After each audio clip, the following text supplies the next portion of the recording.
What's going on? So in this video, I want to show you exactly how I went from broke to baller, how I went from overweight and depressed and in a bad spot in my life and actually elevated, went to the next level and actually became a high-level six-figure agency owner. That's what I'm going to talk about in this video. I want to talk about my entire journey, how I went from where I was to where I am now, and how you can do the same. I want to provide as much value as possible while telling my story, because I think back in the day when I used to watch YouTube a lot, I would watch these videos about people who talk about their story. I think that this is the most powerful because it's a story. It's a fun thing because you can follow along with it and you can see where you're at and how you can take my lessons and use them in your life. You learn things through mistakes. You make mistakes and you solve problems. I want to show you in this video all the mistakes that I made so we can eliminate any blind spots you may have and make those blind spots much smaller so there's not as big of a mistake that you might make.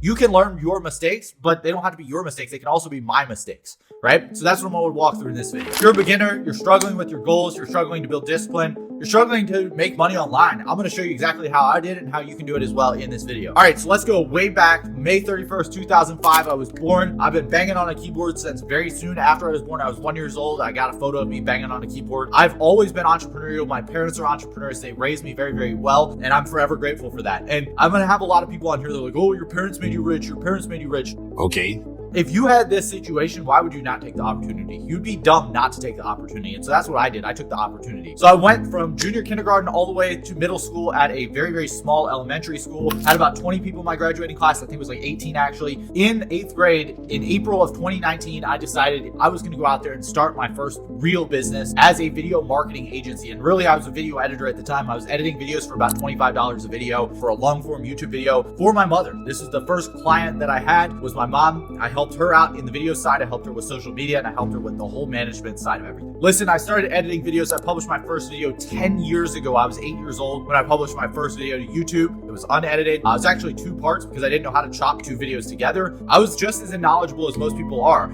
And so I didn't know anything better than you know, but I've been in the game for a long time. So I started out, I went to a very small private high school as well. For my first 2 years of high school, I went there. I struggled because I was overweight. I was very, very fat. I got made fun of a lot more as my close friends that they weren't making fun of me, but they were saying that I know that there's something better for you. I know that there's more to your story than this. On the outside, I fit in, but I was raised as somebody who doesn't smoke. I don't drink. I don't party. I don't enjoy that thing. I enjoy being ambitious. I enjoy reaching my goals and making money. I knew from a very young age that the 9 to 5 was not for me, that working inside of a job was not going to be my life's path, and that I was going to own a business. My parents were entrepreneurial. I knew from their experiences, what I saw from them, I knew that I wanted to go that same path. I knew that I wanted to make money. I knew that I wanted to be successful. And my goal is to out-compete with them, right? My goal is to be making more money than them by 20. But I know that I can't do that without putting in the work. At this time, I felt very, very lost because I was just editing. I had a cap of the number of videos that I could edit per week because there was only so many that were being recorded. Sometimes they weren't recorded in a week, and so I didn't get my salary. And so I was working on a per video basis. And I realized very young that hiring hourly is not the move, that you should hire on a per project basis from the hiring standpoint because you can control it much more. But I also realized it was much harder to work on that style of being paid, right? If I got paid $25 a video and I was relying on somebody to make videos and somebody didn't make the video, there wasn't much that I could do. And so I felt very, very lost because of that cap, because I couldn't actually out-earn my own true potential. See, I wanted to make money online. I've always been a techie person. I've always had the tech brain. And so I wanted to make money online. I didn't want to have to work inside of a job. And at this point, I hit rock bottom because I just couldn't figure out why I couldn't scale and why I couldn't get more clients. I was fat. I was burnt out from work. I had a bunch of problems. I was unfulfilled more than anything. I was depressed. One night was playing Fortnite with some friends. I drank an entire 12-pack of Dr. Thunder, which is off-brand Dr. Pepper. If you don't know what that is, it's a soda. It's a lot of calories, very terrible for you. Also, another day, we were doing a Secret Santa thing, and I got a 2-liter of Cheerwine, and I said, well, why would I save this when I could just drink it all in one day? So I drank a whole 2-liter of Cheerwine, which is, again, another soda from the South, in one day, in about 2 hours. Very, very unhealthy. That's just to show you how unhealthy I actually was. I didn't feel comfortable in my own skin. I was insecure and I felt depressed because I felt like that I was letting people down. Not just my family, but more than anything, the people around me. I felt like I wasn't taking the next step and actually becoming the person that I was meant to become, that I was placed on this earth to become.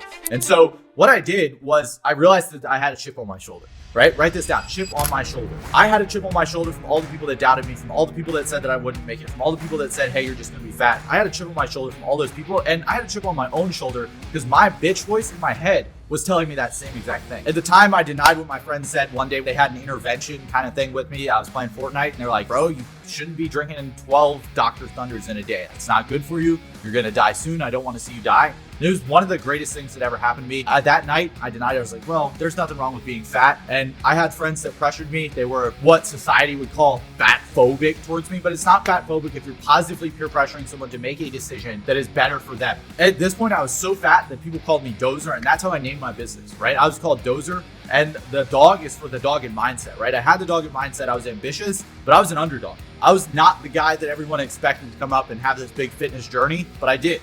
I did it anyway. Even though I was the underdog, I overachieved, right? I over-delivered for the people around me. I overachieved. That single moment has definitely saved my life over the long run, right? If I didn't have that moment, if I wasn't pressured into getting better, I would have just stayed depressed. I would have just stayed in that low spot. So what I did is one night when COVID hit, it was very, very bad for me. I was sitting inside. I was more of an introvert. I never went outside to go touch grass or talk to people. I didn't really have any external conversations. I just kind of sat alone in my room the entire time and scrolled TikTok because that's what I kind of thought was normal. And I'm here to tell you that that is not normal.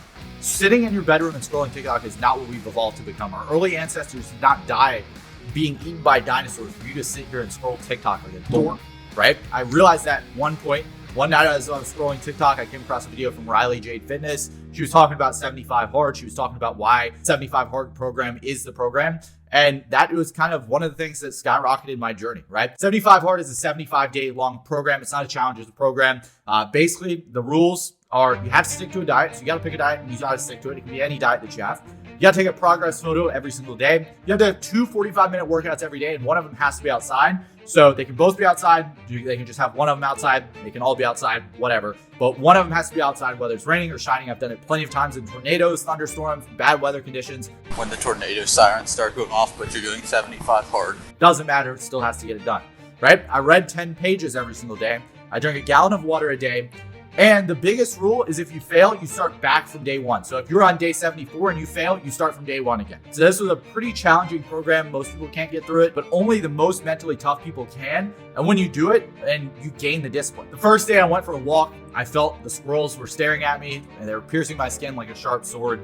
And what I realized was that I was so insecure, so unconscious about what I was actually going through that I needed to make a change in my life, and I needed to make a change fast. When I got back that day, I told my dad that I went out and walked 2.5 miles. He was in complete and utter disbelief. He didn't believe that I could walk 2 miles.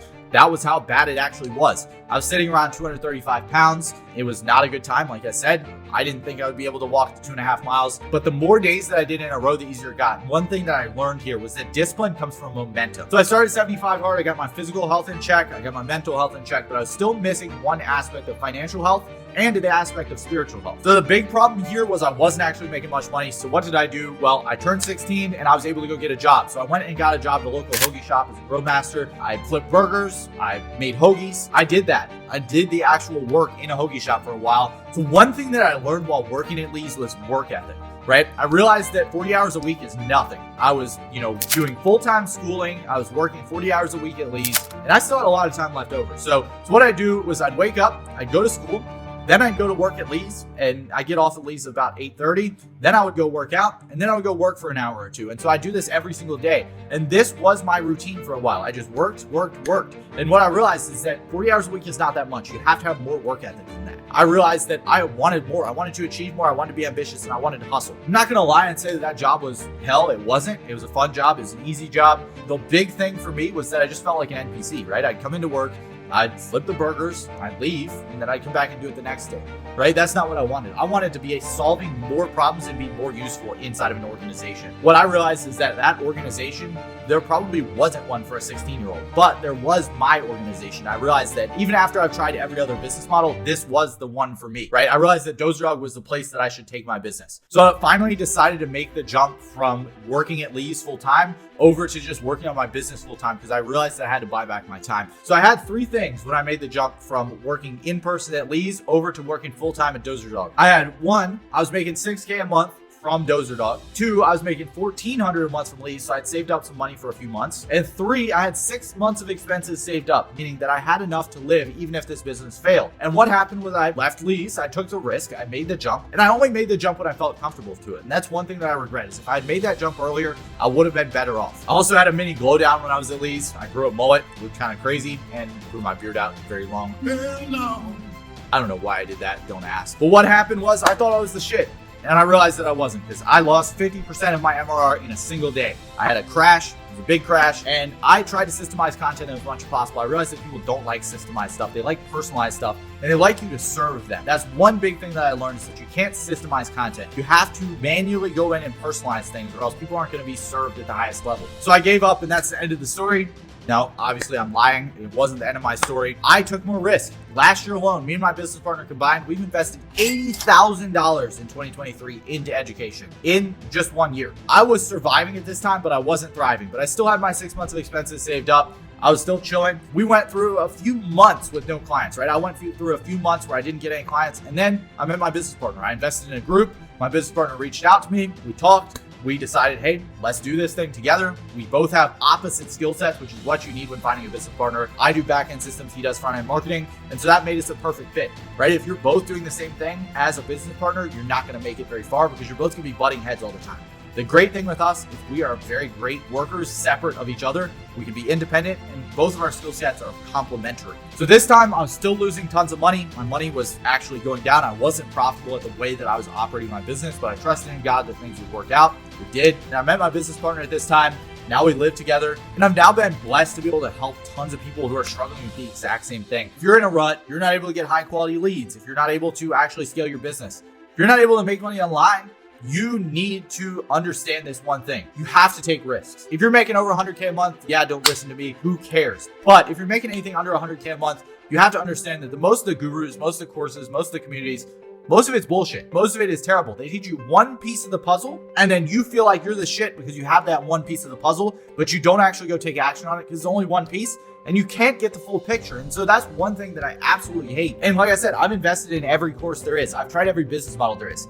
Everything will work. Everything has the potential to work if you make it work. Here are the 4 things that you need to be successful. I call this the Doer Dog Method. You need to first reprogram your mind, right? You got to get your mind, your mental health, all that stuff right. That's the first step. Number 2, you got to get leads for your business. That's number 2. You got to figure out a good way to acquire customers. Number 3, you got to be able to close those customers. And number 4, you got to be able to get results for those customers, because if you don't get results, reputation is going to be tarnished. Word of mouth is the number 1 easiest way to market for large scale influencers, which is what I do now. If you're not able to market to those people correctly, you're going to mess up your entire business. And the other thing on top of this that most people don't talk about is accountability. Right? If you don't have accountability, if you don't have somebody on your ass, you can only hold yourself accountable so far, especially if you don't have the discipline for it. Some of you do have the discipline for it, but some of you won't actually use that discipline for the right causes, right? You have the discipline to show up on Fortnite every day, but you don't have the discipline to actually show up in your business every day. If you don't show up in your business, you don't show up here, your business is going under, because you're either going up or you're going down. There's no neutral. And so if you're not going up, you are going down. Nobody teaches a full solution to this kind of stuff. So if you want me to basically teach you how to operate a business, how I've done it, my exact story, and mentor you one-on-one, or even just give you some advice, please just hit that link below. I don't want to see anybody have to go through what I've been through. Honestly, my life has not been super hard. I wish I could sit here and tell you, hey, I got shot 4 times back in the day as a 4-year-old, and now I'm balling. Like, that's not it. But what I have done is achieve something even when everyone says that I could have taken the easy route, right? I could have gone and just stayed fat and worked a 9 to 5 and done that kind of stuff.